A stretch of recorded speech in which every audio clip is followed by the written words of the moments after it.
जय लक्ष्मी मैया। कार्तिक कृष्ण पक्ष की त्रयोदशी तिथि के दिन धनतेरस का पर्व पूरी श्रद्धा एवं विश्वास के साथ मनाया जाता है। धनवंतरी के अलावा इस दिन देवी लक्ष्मी और धन के देवता कुबेर की भी पूजा करने की मान्यता है। इस दिन को मानने के पीछे धनवंतरी के जन्म लेने की कथा के अलावा इसके बारे में एक और दूसरी कथा भी प्रचलित है। कहा जाता है कि एक समय भगवान विष्णु मृत्यु लोक में विचरण करने के लिए आ रहे थे। तब लक्ष्मी जी ने भी उनके साथ चलने का आग्रह किया। तब विष्णु जी ने कहा कि यदि मैं जो बात कहूँ तुम अगर वैसा ही मानो तो फिर चलो। तब लक्ष्मी जी उनकी बात मान गई और भगवान विष्णु के साथ भूमंडल पर आ गई। कुछ देर बाद एक जगह पर पहुंचकर भगवान विष्णु ने लक्ष्मी जी से कहा कि तुम जब तक मैं ना आऊं तुम यहाँ ठहरो, मैं दक्षिण दिशा की ओर जा रहा हूँ, तुम उधर मत आना। विष्णु जी के जाने पर लक्ष्मी जी के मन में कौतूहल जागा कि दक्षिण दिशा में क्या है, ऐसा क्या रहस्य है जो मुझे मना किया गया है, और भगवान स्वयं चले गए। लक्ष्मी जी से रहा ना गया और जैसे ही भगवान आगे बढ़े लक्ष्मी जी पीछे पीछे चल पड़ी। कुछ ही आगे जाने पर उन्हें सरसों का खेत दिखाई दिया जिसमें खूब फूल लगे थे।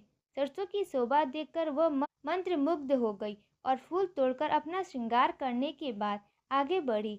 आगे जाने पर एक गन्ने के खेत में लक्ष्मी जी गन्ने तोड़कर रस चूसने लगी। उसी क्षण विष्णु जी आ गए और उन्हें देख लक्ष्मी जी पर नाराज होकर उन्हें शाप दे दिया कि मैंने तुम्हें इधर आने को मना किया था, पर तुम ना मानी और किसान की चोरी का अपराध कर बैठी। अब तुम इस अपराध के जुर्म में इस किसान की 12 वर्ष तक सेवा करो।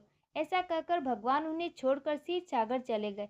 तब लक्ष्मी जी ने उस गरीब किसान के घर रहने लगी। एक दिन लक्ष्मी जी ने उस किसान की पत्नी से कहा, तुम स्नान कर पहले मेरी बनाई गई इस देवी लक्ष्मी का पूजन करो, फिर रसोई बनवाना, तब तुम जो मांगोगी मिलेगा। किसान की पत्नी ने ऐसा ही किया।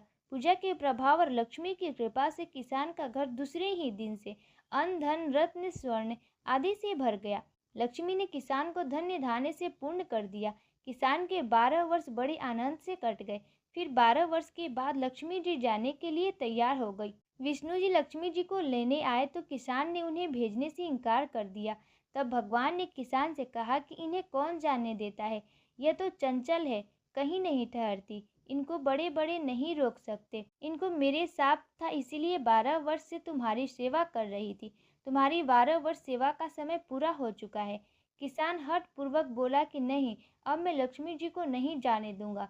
तब लक्ष्मी जी ने कहा कि हे किसान, तुम मुझे रोकना चाहते हो तो जो मैं कहूँ वैसा करो। कल तेरस है, तुम कल घर को लीप पोत कर स्वच्छ करना, रात्रि में घी का दीपक जलाकर रखना और सायंकाल मेरा पूजा करना, और एक तांबे के कलश में रुपए भरकर मेरे लिए रखना। मैं उस कलश में निवास करूंगी, किंतु पूजा के समय मैं तुम्हें दिखाई नहीं दूंगी।